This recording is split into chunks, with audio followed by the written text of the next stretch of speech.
మరొక రెండోగా ప్రసంగం ఇంకొక అరగంట అలా కూర్చోండి, వెళ్ళిపోదురు కానీ. ఓకేనా? దేవుడు మళ్ళీ దీవించగాక. సమయం 9:10 అయింది. ఇంకొక అరగంటలో మనం ఈ కార్యక్రమాన్ని ముగించుకుంటాం. ఈ సమయంలో మా ప్రియులు రూబెన్ మినిస్ట్రీస్లో ప్రెసిడెంట్గా మాకెంతో అద్భుతమైనటువంటి రీతిలో సలహాలు ఇస్తూ మమ్మల్ని నడిపిస్తున్నటువంటి సేవకులు యేసరత్నమయ్య గారి యొక్క కుమారులు చిన్నబాబు పాస్టర్ గారు వచ్చి కొద్ది నిమిషాలు దేవుని యొక్క మాటలు పంచుకోవాల్సిందిగా ఈ అవకాశం ఇస్తా ఉన్నాం. గట్టిగా చప్పట్లు కొట్టి సేవకులను ప్రేమతో ఆహ్వానిద్దాం. చక్కటి దైవ సందేశాన్ని అందించాలని ప్రభుపేట సేవకులకి అవకాశాన్ని ఇస్తా ఉన్నాం.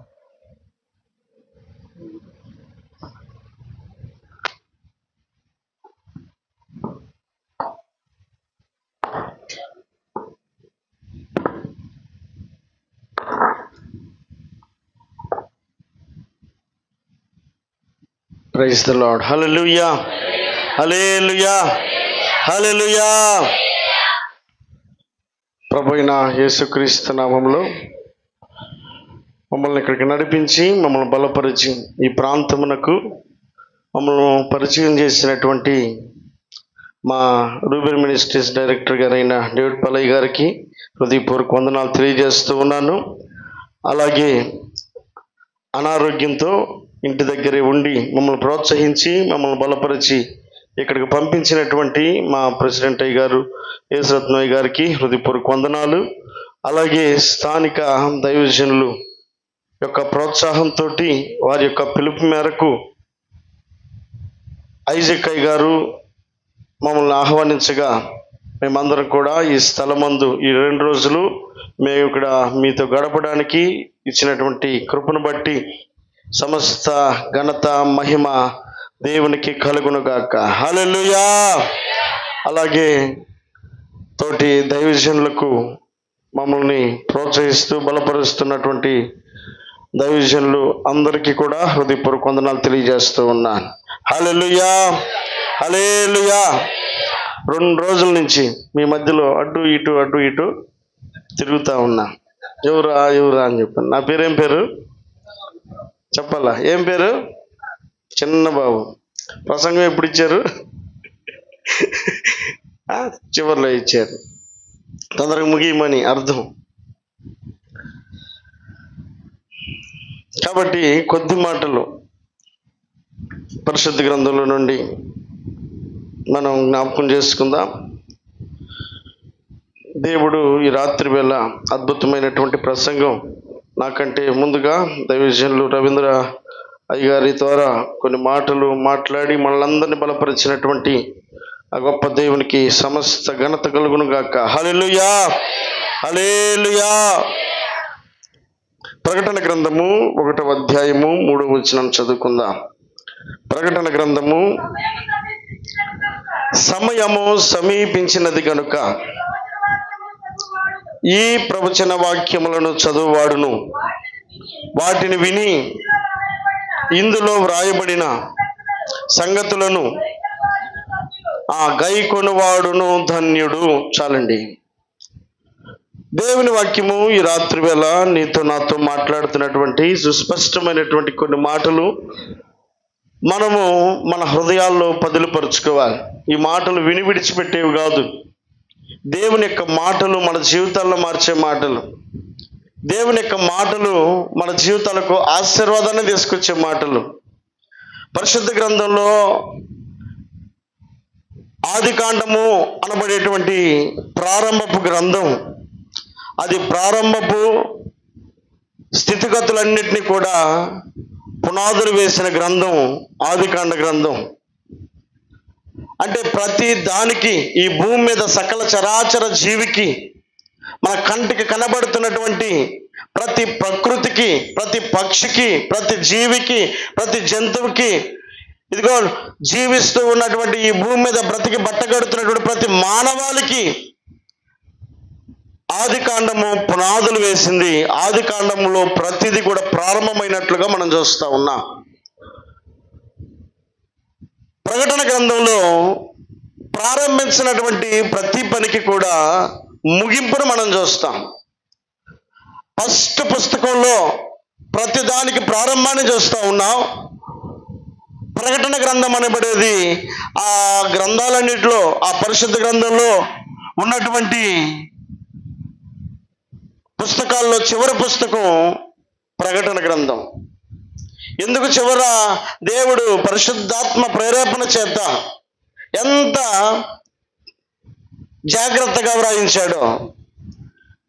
చివరి గ్రంథంలో ప్రతి పుట్టుకకు కూడా ముగింపు ఉన్నదన్న సత్యాన్ని బయలుపరిచి వ్రాయించినటువంటి మాటలు అవి.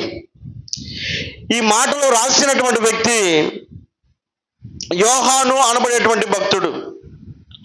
ఈ యోహాను అనబడేటువంటి భక్తుడు సలోమి జబదయ అనబడేటువంటి భార్యాభర్తలకు పుట్టినటువంటి కుమారుడు.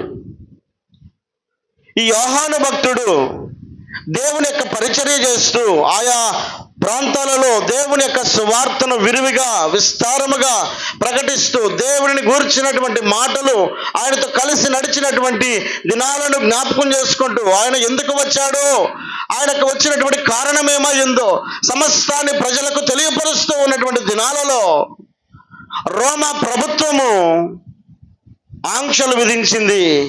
నువ్వు సువార్త ప్రకటించడానికి వీల్లేదు అన్న మాట ప్రకారంగా అనేకులను రోమా ప్రభుత్వం చంపేసింది, కనబడకుండా చేసింది. కాలగర్భంలో వారిని కలిపేసినటువంటి సమయాల్లో ఈ యోహాను భక్తుడిని తీసుకుని వెళ్ళి ఇక్కడ ఉంటే అనేకులకు దేవుని మాటలు చెప్తా ఉన్నాడన్న ఆలోచనతోటి ప్రభుత్వము చేసిన పని ఏమిటనంటే యోహాను అనబడేటువంటి భక్తుడిని తీసుకెళ్లి పద్మాసు అనబడేటువంటి ద్వీపంలో పడేశారు. ద్వీపము అనగా చుట్టూ సముద్రం ఉంటుంది, మధ్యలో ఉన్నటువంటి భూభాగాన్ని ద్వీపము అని అంటారు. పద్మాసు అనబడేటువంటి ద్వీపంలో మనుషులు ఎవరు కనబడినటువంటి ప్రాంతంలో ఇక ఎవరికి కూడా సువార్త ప్రకటించకూడదు అన్నటువంటి ఆలోచనతోటి యోహాను భక్తుడిని తీసుకెళ్లి రోమా ప్రభుత్వము ఎక్కడేసింది? పద్మాసు ద్వీపంలో పడేసింది. ఇక్కడ వాక్యం చెప్పడానికి మనుషులు ఎవరు కనబడడం లేదు. ఇదిగో తన బాధలు పంచుకోవడానికి మనుషులు కనబడడం లేదు. ఇప్పుడు ఆయనకు మనుషులు ఎవరు కనబడిన సమయాన ఇదిగో దేవునికి ప్రార్థించడం ప్రారంభించాడు. ఎక్కడున్నా సరే దేవుని ఎరిగినటువంటి బిడ్డలు పరిస్థితులు అనుకూలంలోనే కాదు ప్రతికూలతలో కూడా దేవునితో కలిసి జీవించడానికి ఇష్టపడతారు. అనుకూలంగా ఉన్నప్పుడు మాత్రమే కాదు భక్తి చేసేటువంటి వ్యక్తులు ప్రతికూలంగా ఉన్నప్పటికీ భక్తి జీవితాన్ని కొనసాగించడానికి నిజమైన భక్తులు ప్రయాసపడుతూ ఉంటారు. అపోస్తలుడైనటువంటి పౌలు గారు దేవుని యొక్క పరిచర్య చేసేటువంటి క్రమంలో పుతేను అనబడేటువంటి పాప దెయ్యములతో నింపబడినప్పుడు ఆమెను గద్దించి ప్రార్థించి ఆమెకున్నటువంటి దెయ్యములను విడిపించినటువంటి క్రమంలో ఆమె ద్వారా లబ్ధి పొందుతున్నటువంటి వ్యక్తులందరూ కూడా వారి యొక్క ఆదాయం పోయిందని ఇదిగో పౌలు మీద వారు కక్షను పెంచుకొని పౌలుని ఇక్కడ ఉంటే ఇక మన యొక్క జీవనానికి ఇక ఏమాత్రం కూడా అవకాశం లేదనుకుని అపోస్తలుడైన పౌలు గారిని తీసుకెళ్లి చెరసాలలో వేశారు. చెరసాలలో వేసినప్పుడు అది క్లిష్టమైన పరిస్థితి, కఠినమైనటువంటి పరిస్థితి. చేయని నేరానికి ఇదిగో ఇక్కడున్న మనుషులందరినీ కూడా చెడగొడుతున్నాడని చెప్పని నింద వేసి తీసుకెళ్లి చెరసాలలో వేస్తే జైల్లో కూడా పౌలు భక్తుడు ఏం చేస్తున్నాడు? దేవుణ్ణి స్తుతిస్తా ఉన్నాడు, దేవుని నామాన్ని ఘనపరుస్తా ఉన్నాడు, దేవుణ్ణి ఆరాధిస్తా ఉన్నాడు. ఇదిగో యోహాను భక్తుడు, ఈ ప్రకటన గ్రంథం రాసినటువంటి ఈ భక్తుడు ఇక దేవుని యొక్క సువార్త ప్రకటించడానికి ఇష్టం లేని రోమా ప్రభుత్వం చేసినటువంటి పనికి పద్మాసు ద్వీపంలో ఉండి ఆ పద్మాసు ద్వీపంలో కూడా దేవునితో కలపడానికి ఇష్టపడతా ఉన్నాడు. దేవునికి ప్రార్థించడం మొదలు పెట్టాడు. ప్రార్థిస్తున్నటువంటి యోహాను భక్తుడితో పరిశుద్ధాత్ముడు దిగి యోహానుతో మాట్లాడడం ప్రారంభించాడండి దేవుడు. దేవునికి మహిమ కలుగును గాక. హల్లెలూయా. నువ్వు ఏ స్థితిలో ఉన్నా, ఏ స్థానంలో ఉన్నా, ఏ పరిస్థితుల్లో ఉన్నా, నువ్వు కనుక ప్రార్థించగలిగితే, నువ్వు కనుక స్తుతించగలిగితే నీ స్థితిగతులను మార్చగలిగిన వాడు దేవుడు. నీ పరిస్థితులను మార్చగలిగిన వాడు దేవుడు. ఇదిగో సమస్త మానవాళికి దిశా నిర్దేశాన్ని ఇదిగో యోహాను భక్తుడు పద్మాసు ద్వీపంలో ప్రారంభించాడండి. ప్రతి మనిషి యొక్క ముగింపు ఎలా ఉంటుందో తెలియపరచడానికి దేవుడు ఎక్కడ వాడుకున్నాడు? పద్మాసు ద్వీపంలో, మనుషులు ఎవరు లేని స్థలములో, చేయని నేరానికి ప్రభుత్వం చేత శిక్షింపబడినటువంటి వ్యక్తిగా ఒక్కడే పద్మాసు ద్వీపంలో మిగిలిన సమయంలో ఇక దేవుడితో మాట్లాడడం ప్రారంభించిన తర్వాత ఇప్పుడు దేవుడు యోహానుతో మాట్లాడడం ప్రారంభించాడు.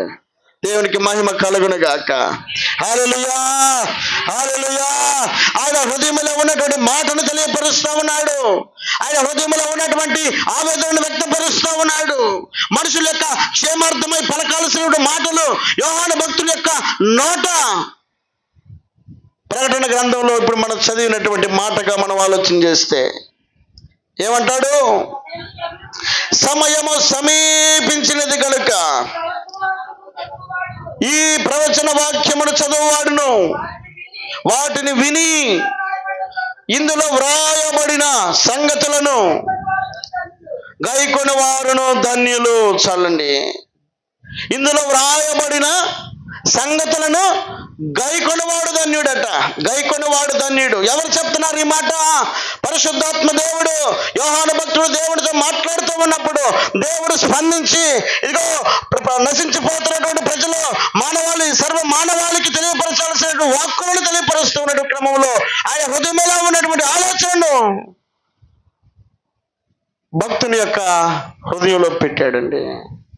పరిశుద్ధాత్మ దేవుడు మాట్లాడుతూ ఉన్నాడు. ఆ మాట్లాడుతున్న మాటలన్నీ కూడా ఈ ప్రకటన గ్రంథంలో ఆయన రాస్తూ వచ్చాడు. రాత్రి వేళ దేవుని యొక్క ఉద్దేశాన్ని వెలిగి ఉండాలి. దేవుని యొక్క అంతరంగంలో ఉన్నటువంటి నీ పట్ల నా పట్ల కనపరుస్తున్న ప్రేమను నువ్వు తెలుసుకోవాలి. ఈ అంత్య దినాలలో నువ్వు ఎరిగి ఉండాల్సిన సత్యాన్ని నువ్వు తెలుసుకోవాలి. సమయం సమీపించినదట. సమయం సమీపించింది. దేవుడు చూడు కాలము ఈ భూమి మీద సర్వ మానవాళికి ఇచ్చినటువంటి మనుగడకు ఇచ్చినటువంటి సమయము ప్రతిదానికి ఎక్స్పైర్ డేట్ ఉంటుందా లేదా? ఇప్పుడు ఒక టాబ్లెట్ కొన్నావు. టాబ్లెట్ కొన్నప్పుడు ముందు ఏం చేస్తాం? ముందు తెలివి కలిగిన వాళ్ళు అయితే ముందు వెనక తిప్పి డేట్ చూసుకుంటా. ఎప్పుడు తయారు చేశారు, ఎప్పటికి ముగించబడుతుంది. అవునా కాదా? అంటే ఆ టాబ్లెట్ యొక్క కాల పరిమితి ముందుగానే నిర్ణయించబడి ఉంటుంది. ఇది నువ్వు ఆహారాన్ని వండుకున్నావు. ఇప్పుడు ఆహారం వండుకొని 3 రోజుల తర్వాత తిందామని అక్కడ పెట్టుకుంటే అది అవివేకమైనటువంటి ఆలోచన. దానికంటే ఒక టైం ఉంది. ఆ టైం లోపలే దాన్ని తినాలి. లేకపోతే మెత్తబడిపోద్ది, పాడైపోద్ది, తినడానికి ఉపయోగం లేదు. తర్వాత తింటే అనారోగ్యం తప్ప ఆరోగ్యం ఏం కూడా ఉండదు. ప్రతి మనిషికి కూడా 70 సంవత్సరాలు లేదా అధిక బలం ఉంటే 80 సంవత్సరాలు అయినను ఆయాసము దుఃఖమే. ప్రతి దానికి కాల పరిమితిని దేవుడు పెట్టాడు. ఇదిగో మనకు కనబడుతున్నటువంటి సూర్య చంద్ర నక్షత్రములకు కూడా ఆయన కాల పరిమితిని పెట్టాడు. ఈ భూమికి కూడా ఆయన కాల పరిమితిని పెట్టాడు. ఈ లోకమునకు ఆయన కాల పరిమితిని పెట్టాడు. మనిషికి కాల పరిమితిని పెట్టాడు.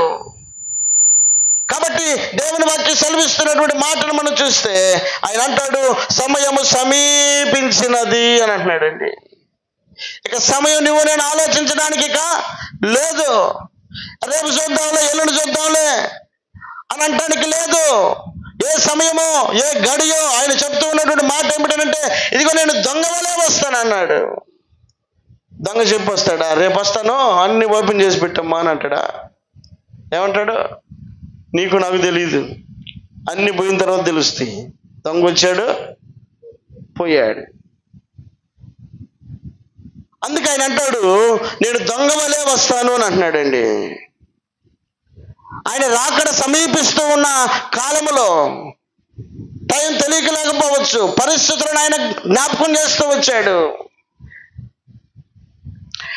ఎప్పుడు ఆయన ముగింపు ఉంటుందో ఆ పరిస్థితులను ఆయన తెలియపరుస్తూ వచ్చాడు కనుక ఆయన చెప్తున్న మాట ఏమిటంటే ఆ ముగింపు రాబోయే లోపు మనం చేయాల్సిన పని ఏంటి అంటే ఇదిగో సమయం సమీపించింది కనుక ఇక మనం చేస్తున్న పనులు చాలు, మనం మాట్లాడుతున్న మాటలు చాలు, మనం చేస్తున్న సహవాసము చాలు, మనకున్నటువంటి నిర్లక్ష్యం ఇక చాలు.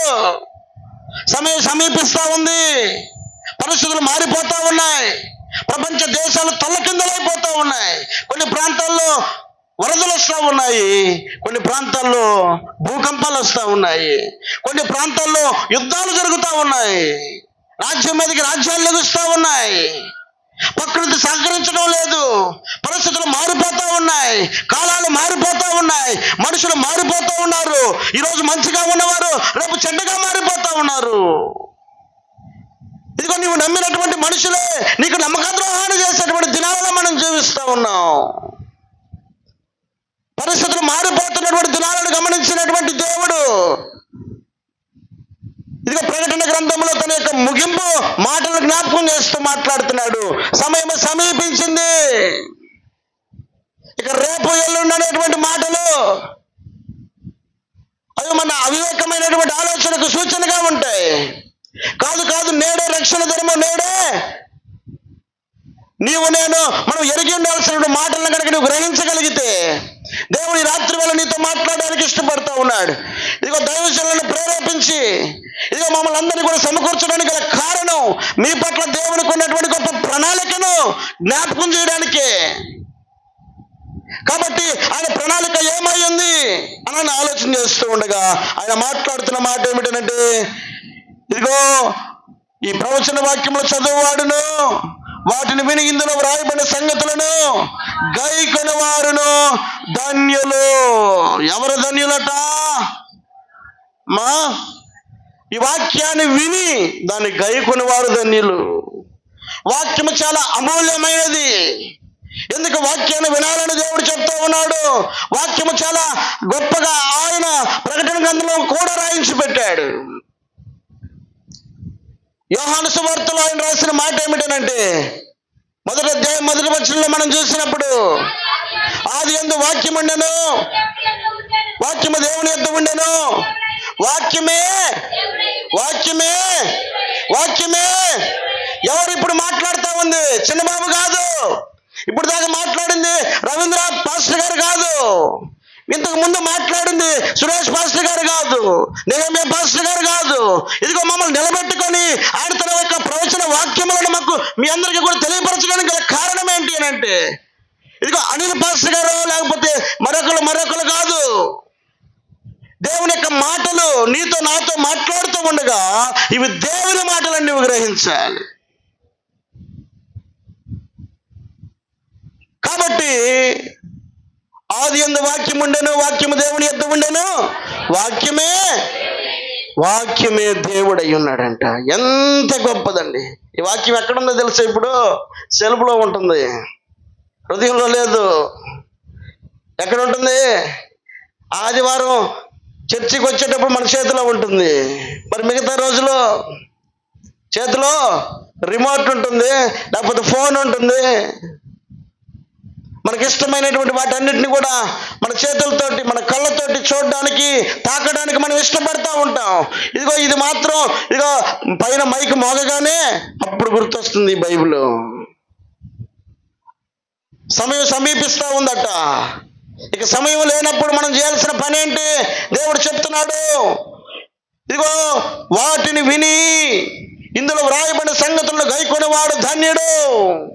దేవుని యొక్క మాటలు దేవుడే మాట్లాడుతూ ఉండగా, ఆయనే రాయించినటువంటి మాటలు నీ చేతిలో ఉండగా, దైవజనులు ఇక్కడ నిలబెట్టుకొని ఇక్కడ ఈ ప్రాంతంలో పరిచయం చేస్తూ ఉన్న కారణం ఏంటంటే ఆ మాటలు నీకు తెలియపరచాలని. ఎందుకు ఇంత ఆసక్తి చూపిస్తూ ఉన్నారు?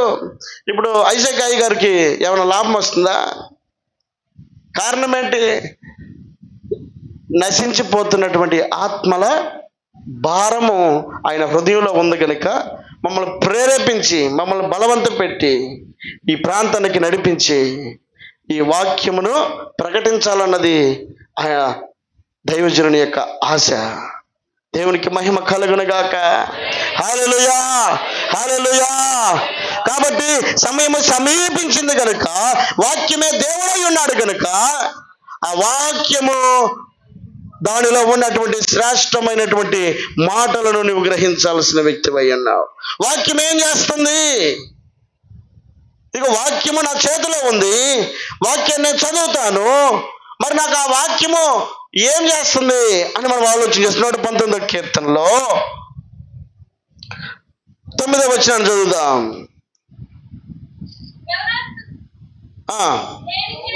యవనస్తులు దేని చేత తమ నడతను శుద్ధిపరచుకొందురు? నీ వాక్యమును బట్టి. నీ వాక్యమును బట్టి దాన్ని జాగ్రత్తగా చూచుకొనుట చేతనే కదా. వాక్యం ఏం చేస్తుంది? ఇగో యవనస్తులను శుద్ధిపరుస్తుందట. యవనస్తులు ఈ లోకంలో ఇప్పుడు యవనస్తులు మనం మాట వినేటువంటి పరిస్థితిలో లేరు. ఇదిగో బయట వాళ్ళకి ఇచ్చినటువంటి ప్రయారిటీ, బయట వాళ్ళకి ఇచ్చిన ప్రాధాన్యత, స్నేహితులకు ఇచ్చిన ప్రాధాన్యత ఇవి తల్లిదండ్రులకు కానీ అదే ఇంట్లో వాళ్ళకి కానీ ఎవరికి కూడా ఇచ్చే పరిస్థితులు లేరు. ఎందుకంటే సత్యాన్ని వారు తెలుసుకోలేదు కనుక, వాక్యాన్ని వారు ఎరిగి ఉండలేదు కనుక, లోకంలోనే వారి యొక్క జీవనాన్ని గడుపుతూ ఉన్నారు కనుక, ఆ లోకము వారిని ప్రేరేపించిన కొలది వారు తమ మార్గాలను ఎన్నుకుంటా ఉన్నారు. ఈ రాత్రి వేళ వాక్యము నీ జీవితంలో ముఖ్యమైన కారణం ఏమైందనంటే ఆ వాక్యము చేస్తున్నటువంటి పని. యవనస్తులు దేని చేత తమ నడతను శుద్ధిపరచుకుందరు?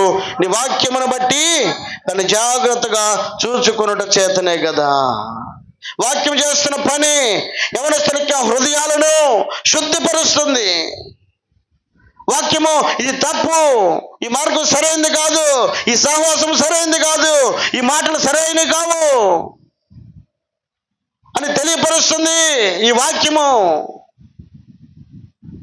కాబట్టి ఈ వాక్యములో ఉన్నటువంటి గొప్ప మేలును నువ్వు అర్థం చేసుకోగలిగితే ఈ వాక్యము నీ జీవితాన్ని మారుస్తుందండి. 11వ వచనాన్ని చదువుదాం. నీ ఎదుట నేను పాపము చేయకుండానట్లు నా హృదయంలో నీ వాక్యమును ఉంచుకొని ఉన్నాను. చాలండి. ఏమంటున్నాడు? నేను నీ ఎదుట పాపము చేయకుండానట్లు నా హృదయంలో. అదండి, పాపం చేయకుండా ఉండాలని అంటే వాక్యము మన హృదయంలో ఉంచుకోవాలి. ఎందుకు హృదయంలో ఉంచుకోవాలని అంటే, నువ్వు పాపం దగ్గరికి వెళ్ళినప్పుడల్లా ఇది కరెక్ట్ కాదు, ఇది నువ్వు చేసేది మంచిది కాదు అని నీకు గైడ్ చేస్తుంది, నిన్ను సరి చేస్తుంది. నీ అంతరాత్మను సరైన మార్గంలో నిలవబెట్టడానికి, పాపము చేయకుండా ఈ వాక్యమునికి సహాయకరంగా ఉంటుందండి. అలాగే 25వ వచనంలో చూస్తే, నా ప్రాణము మంటిని హత్తుకొనుచున్నది, నీ వాక్యము చేత నన్ను బ్రతికింపుము. చాలండి. నా ప్రాణము మంటిని హత్తుకొనుచున్నది, నీ వాక్యము చేత నన్ను బ్రతికింపుము. మంటిని హత్తుకున్నటువంటి వ్యక్తులను దేవుని యొక్క వాక్యము బ్రతికిస్తుంది, జీవాన్ని ఇస్తుంది, లేవనెత్తుతుంది.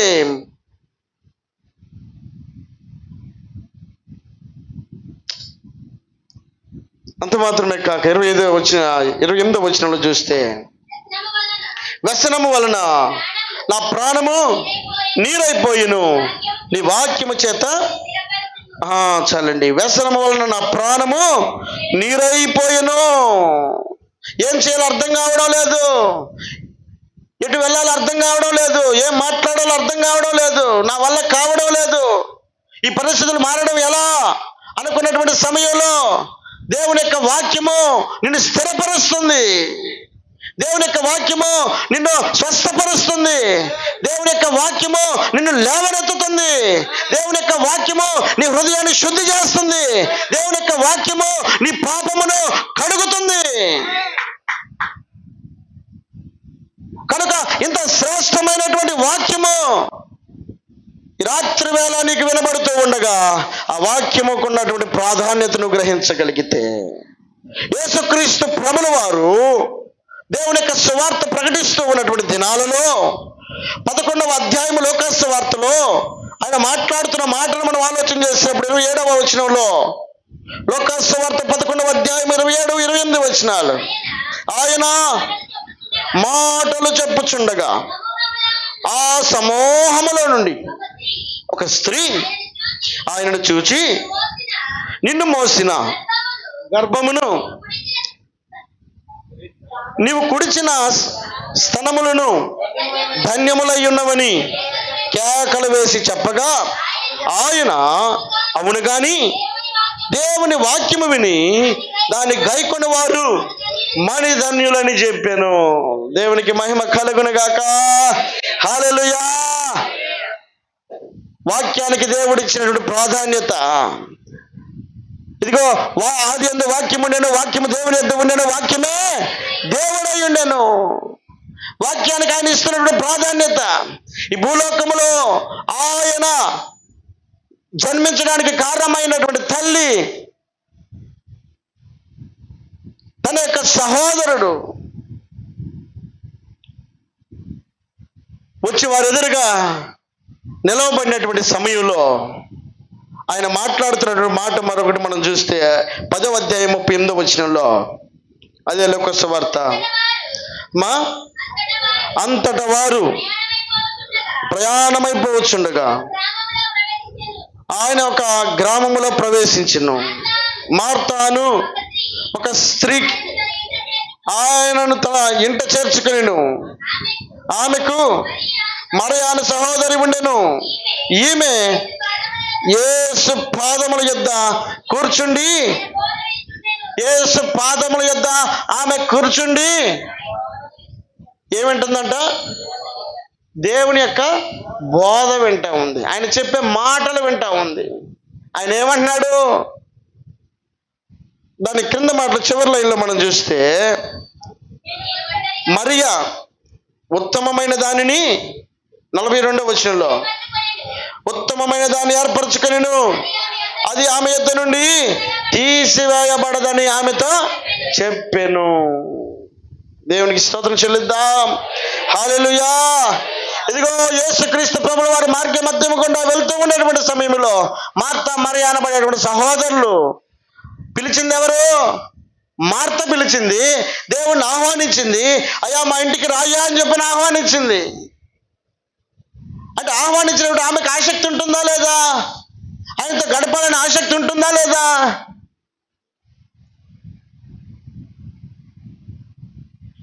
ఆసక్తి ఆమె హృదయంలో ఉంది.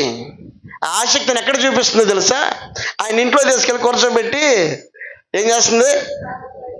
వంట రూమ్లోకి వెళ్ళిపోయింది. ఇంకా ఆయన అక్కడ కూర్చున్నాడు, కూర్చోబెట్టింది అంతే. పోయి వంటలు చేస్తుంది. ఇక తన సహోదరి అయినటువంటి మరియ మాత్రం యేసు పాదాల దగ్గర కూర్చొని ఆయన బోధ వింటా ఉందట. దేవుడు దేన్ని ఘనపరిచాడు? బోధ వినినటువంటి మరియను ఆయన అంటున్నాడు, ఆమె ఉత్తమమైనది ఏర్పరచుకుంది. ఈ రాత్రి వేళ ఉత్తమమైన దాని కొరకు నువ్వు ప్రయాసపడాలి. ఆయన పిలిచినటువంటి మాట వాస్తవమే. ఆయన ఇంట్లో చేర్చుకోవడం మంచిదే. చేర్చుకునేటువంటి ఆమె చేయాల్సినటువంటి ప్రాధాన్యత ఇవ్వాల్సినటువంటి దానికి ప్రాధాన్యత ఇవ్వకుండా సమయం అంతా వృధా చేసింది. ఈ రాత్రి వేళ ఈ అంగళూరు ప్రాంతంలోకి దైవజనులమైన మేమందరం కూడా ఇక్కడికి వచ్చాం. వచ్చినప్పుడు ఆహ్వానించడం మంచిదే. ఆహ్వానించబడినటువంటి మేము ఎక్కడే ఉండగా మీరు మాత్రం ఇళ్ళ దగ్గర పనులు చేసుకుంటా మీకు ఇష్టం వచ్చిన సమయంలో ఎప్పుడో మధ్యాహ్నం జరిగిపోయిందిలే, సరిదిప్పుకున్నారు, మరలా తిరిగి సమయానికి వచ్చారు, మమ్మల్ని సంతృప్తి పరిచారు. దేవునికి మహిమ కలుగునుగాక. హల్లెలూయా. మిమ్మల్ని బట్టి మేము ఆనందిస్తూ ఉన్నాం. ఒక్క మాటతో అనిలయ్య గారు స్వీట్గా వార్నింగ్ ఇచ్చారు.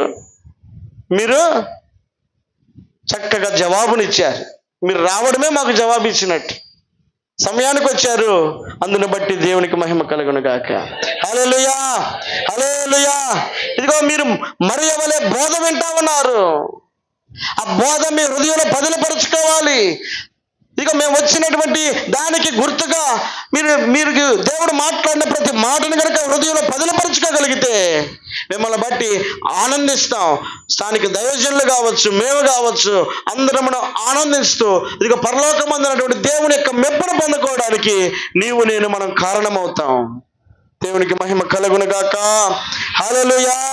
ఈ రాత్రి వేళ దేవుడు నీతో మాట్లాడినటువంటి మాట అంత్య దినాలలో నీతో నాతో సుస్పష్టంగా ఆయన మాట్లాడుతూ ఉన్నాడు. సమయం సమీపించింది కనుక ఇదిగో ఇందులో రాయబడినటువంటి మాటలను విని గైకొన్నవాడు ధన్యుడు. ఎలా ధన్యుడు అనగా ఇదిగో ఆయన ఈ వాక్యమును ఉత్తమమైనది అని గ్రహిస్తా ఉన్నాడు. ఆ ఉత్తమమైన దాన్ని కనుక ఈ రాకడ దినాల్లో కనుక నువ్వు కనుక బదిలపరచుకోగలిగితే, దాన్ని స్వీకరించగలిగితే నీ జీవితం ఆశీర్వాదకరంగా మారుస్తాడు. నీ జీవితాన్ని దీవెనకరంగా మార్చడానికి ఆయన ఇష్టపడతా ఉన్నాడు.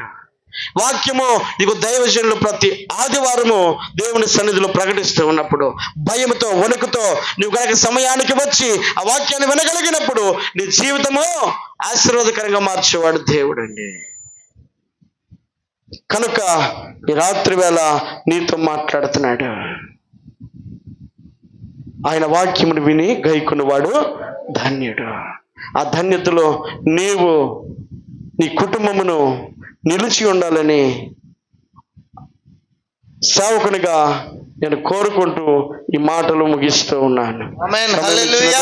హృదయపూర్వక వందనాలు. వాక్యమే నన్ను బ్రతికించెను, బాధలలో నెమ్మదినిచ్చెను.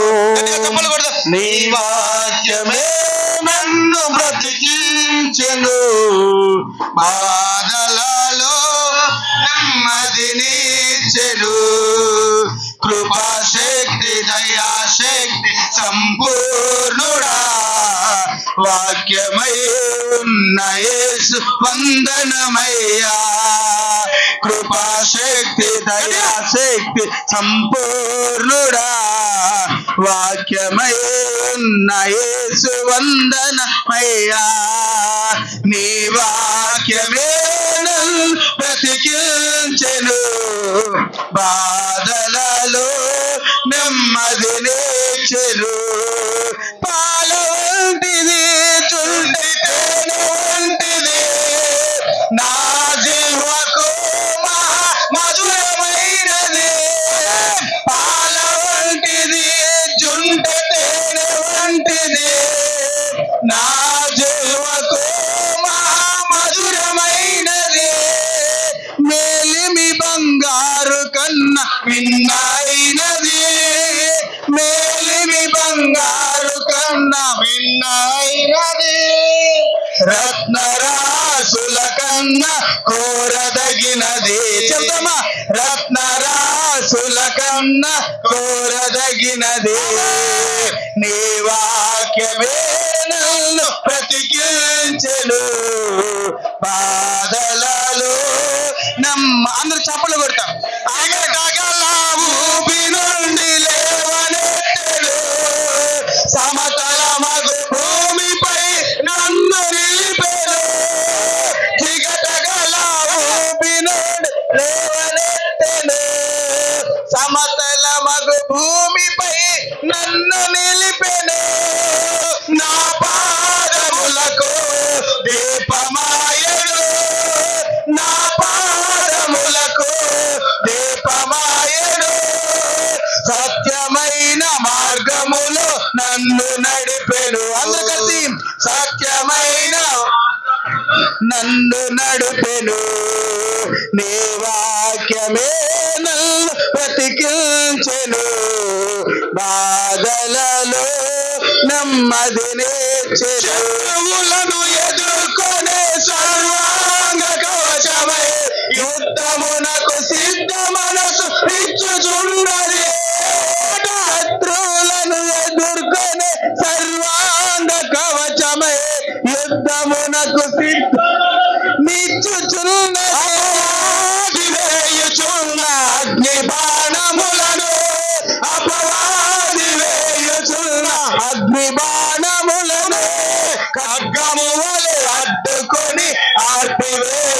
ఉన్నది, ఖడ్గము వలె అడ్డుకొని ఆర్పివేయుచున్నది.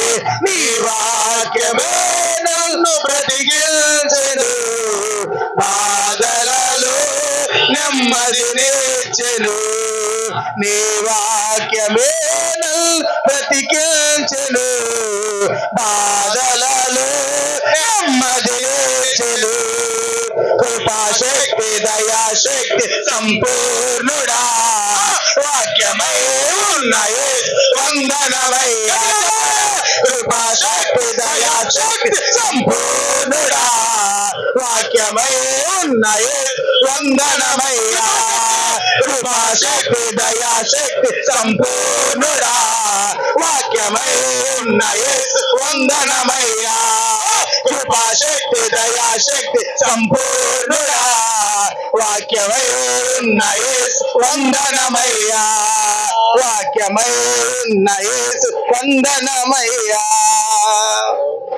ఆమేన్, హల్లెలూయా.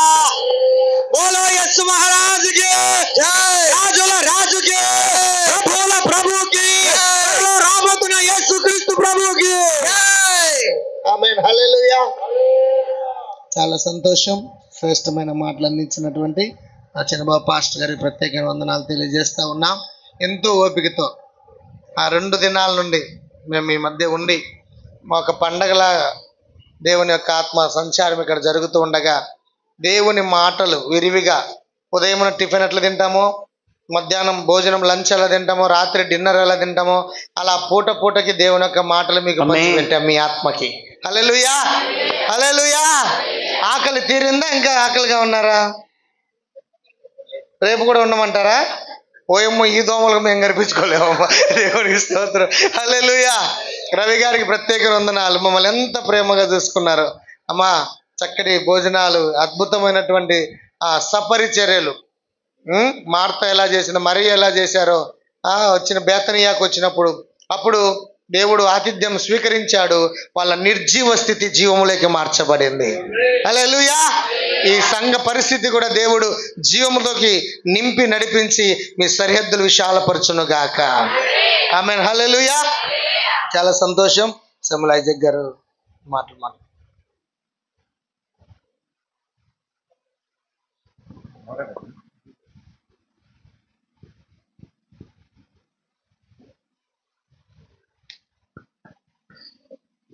మంచిది. హల్లెలూయా, హల్లెలూయా. ప్రభునందు ప్రియమైన దేవుని బిడ్డలారా, మరి మనం ఎంతో సంతోషముగా ఈ 2 దినాలు ఈ సంఘ క్షేమం కోసము, ఆత్మలు రక్షించడానికి, కుటుంబాలని ఆత్మీయ జీవితాలు కట్టుకోవడానికి, సంఘము దినదినము అభివృద్ధి పొందటానికి దేవుడు మనకిచ్చిన ఈ శ్రేష్టమైన సమయాన్ని బట్టి స్తోత్రాలు చెల్లిద్దాం. హల్లెలూయా, హల్లెలూయా.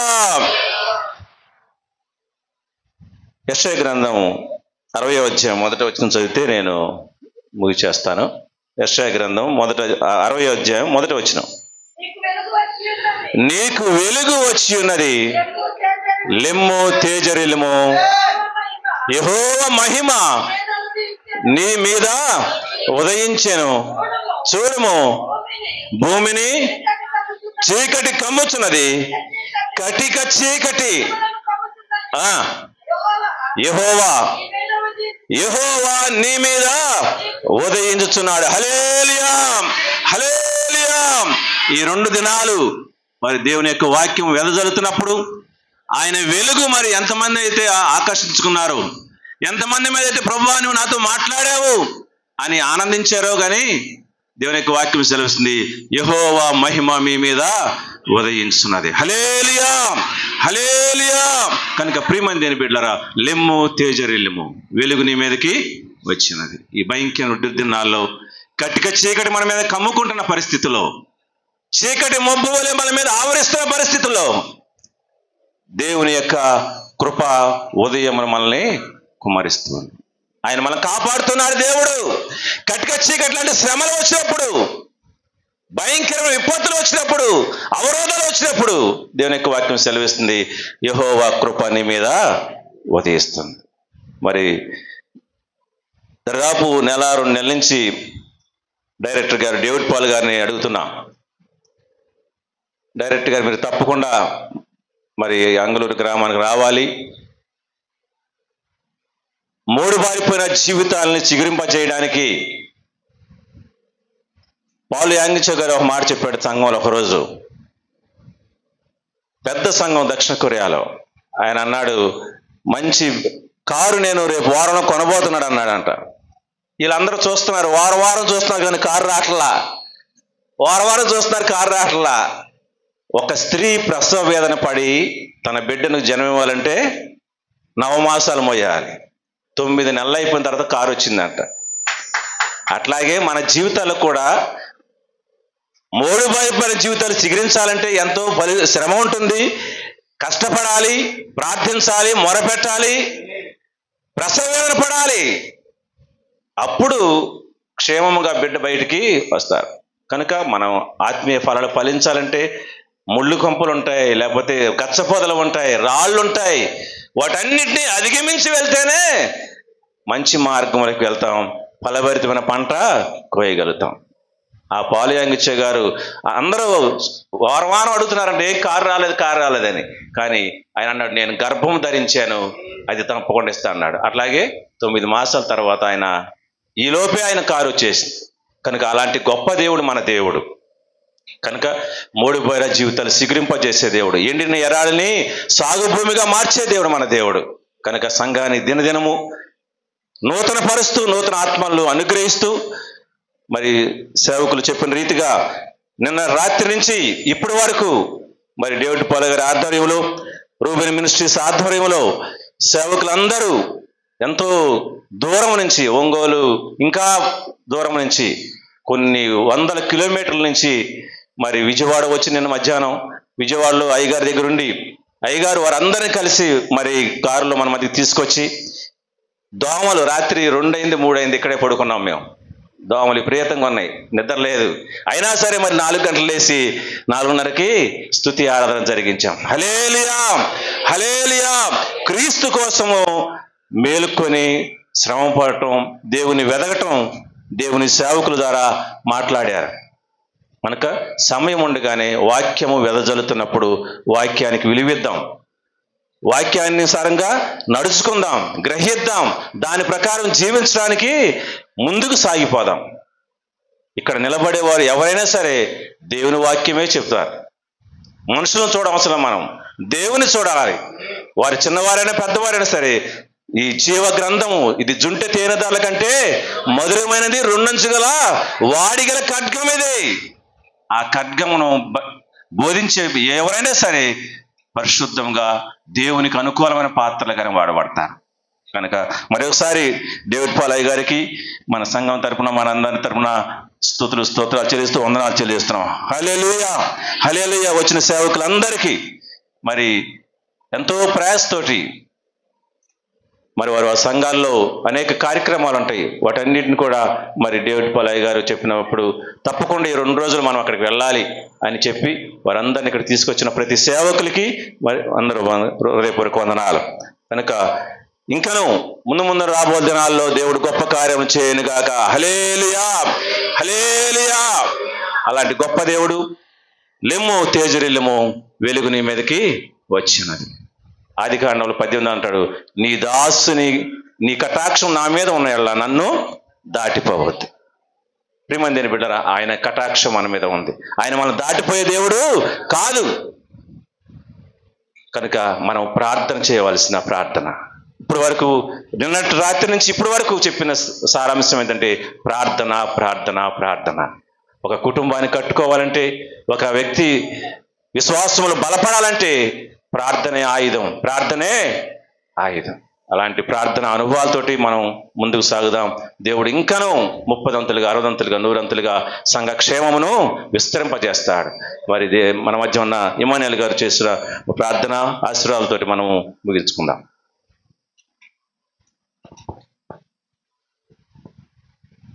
మంచిది. ఇప్పుడు ఒక చక్కటి వర్తమానం అందించిన దేవుని దోస్తులకి ప్రత్యేకమైన వందనాలు.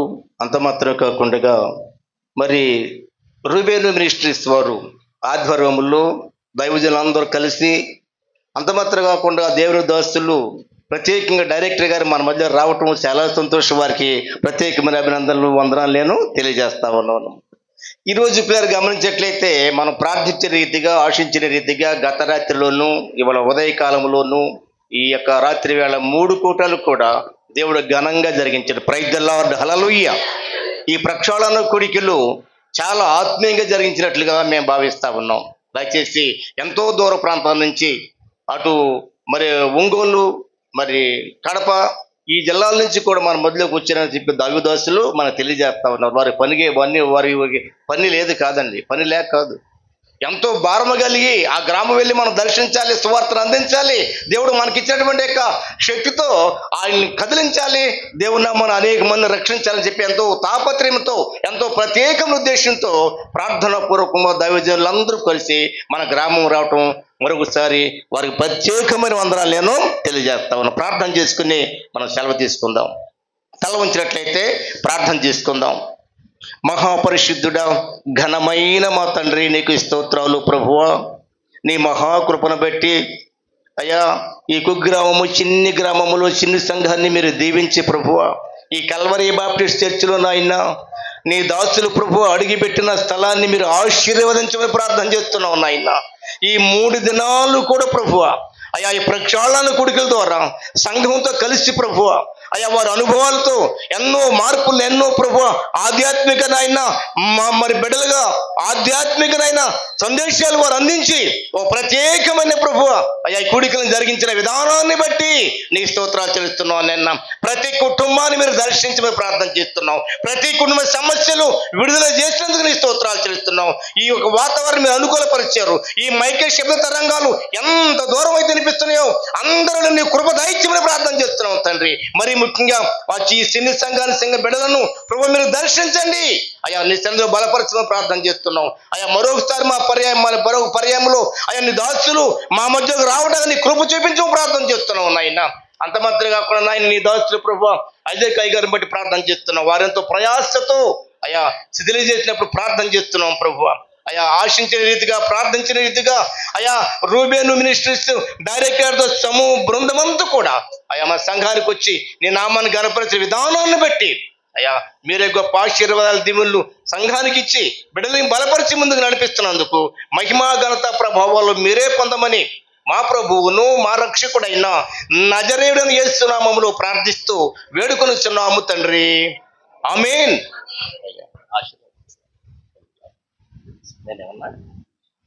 ఆశీర్వాదం తీసుకుందాం. తండ్రి యొక్క కుమారుని యొక్క పరిశుద్ధాత్మ సహాయము కూడి ఉన్న కుటుంబాలకు, కుటుంబ సభ్యులకు, సంఘ బిడ్డలందరికీ, మరి మా ముఖ్యంగా దేవుని దాసులు అయా రూబేన్ అయ్య గారి సహవాసము అయా సభ్యులందరి దైవదాసులందరికీ ఈ 3 దినాలు జరిగిన కూటమంతటికి, మా ముందున్న కాలం అంతటికి దైవజనులు ప్రయాణం చేస్తున్న ప్రయాణం అంతట్లోనూ కూడా సదాని హస్తము తోడై నడిపించునుగాక. యేసు రక్తమే జయము, సిల్వ రక్తమే జయము, అపవాదికులనంత నాశనం, ప్రవేశ రక్తమే సంపూర్ణ విజయము కలుగునుగాక. ఆమేన్, ఆమేన్. అందరికీ వందనాలండి.